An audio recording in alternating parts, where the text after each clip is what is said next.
Hi, welcome to Section 3, where we'll be exploring Swift's memory management system. In the previous section, we looked at functional programming concepts and built out our game-of-life application.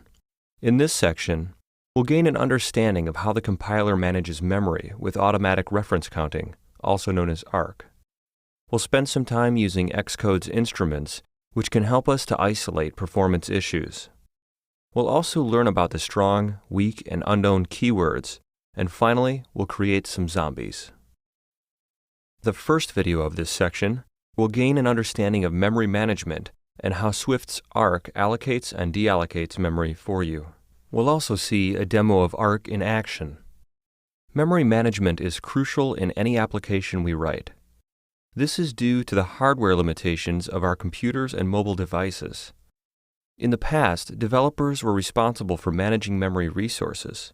In the Cocoa world, it was done by means of manual retain-release, which is also referred to as just MRR.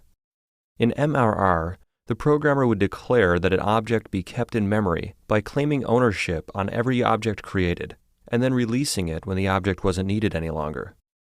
The alloc method was used to create an object and claim ownership over it, while retain was used to claim ownership of an already existing object.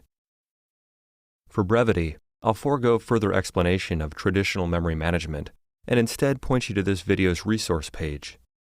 To summarize, memory management was tedious, and simple mistakes would cause your application to run out of memory and crash. In 2011, Apple moved to automatic reference counting, which tracks and manages our application's memory usage for us. In most cases, memory management in Swift just works, and we don't need to think that much about memory management. ARC automatically frees up the memory used by class instances when those instances are no longer needed. This shouldn't mean that we ignore memory management altogether, however. As professional iOS developers, we should always be mindful of the relationships between our code and memory.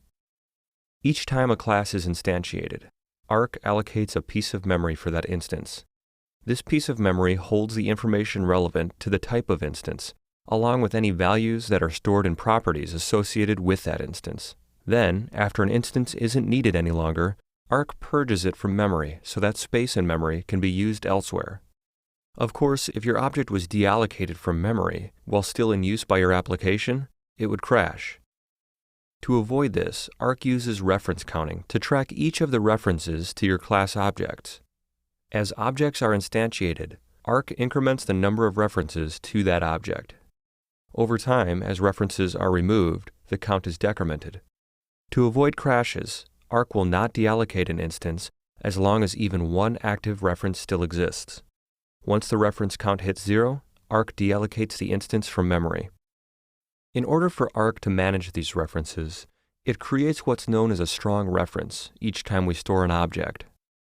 A strong reference tells ARC that it should keep a strong hold on that instance, which forces that object to remain allocated until the strong reference is destroyed. We'll look at these types of references in depth later in this section. We'll start by creating a new single-view application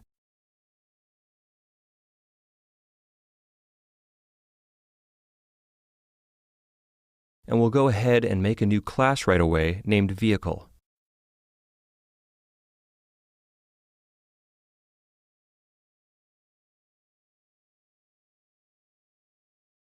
I'll go ahead and paste this very simple class now. We see we have one property, a simple initializer, and a deinitializer. When our class is instantiated, we'll get an initialization message. When the class is deallocated, we'll get a deinitialization message. This will make it clear to us when our objects are added and removed from memory. Now, in our view controller, let's create some instances of this class.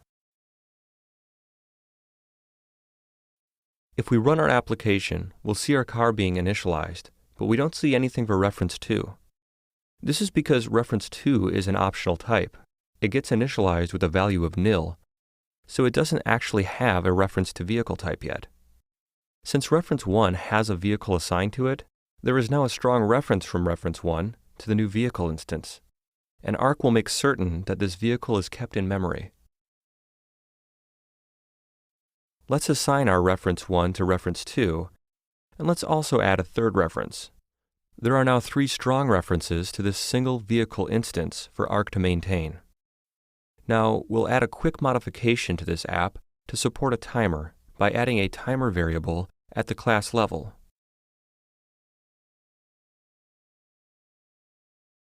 We'll instantiate our timer inside of our viewDidLoad. And we'll create a function for our timer to fire at a given interval. If we set reference 3 and reference 2 to nil when our timer hits 3 seconds, we'll see that our dinit doesn't fire. However, when our counter hits 5 seconds, our vehicle is finally removed from memory. For more information on ARC, see Apple's documentation, and be sure to watch WWDC 2011, Session 323. You can find links to both on this video's resource page. In this video, we learned about memory allocation and deallocation with ARC. We also saw an example of ARC in action. In the next video, we'll look at Xcode's Instruments application, which we can use to monitor our memory's performance, issues, and statistics.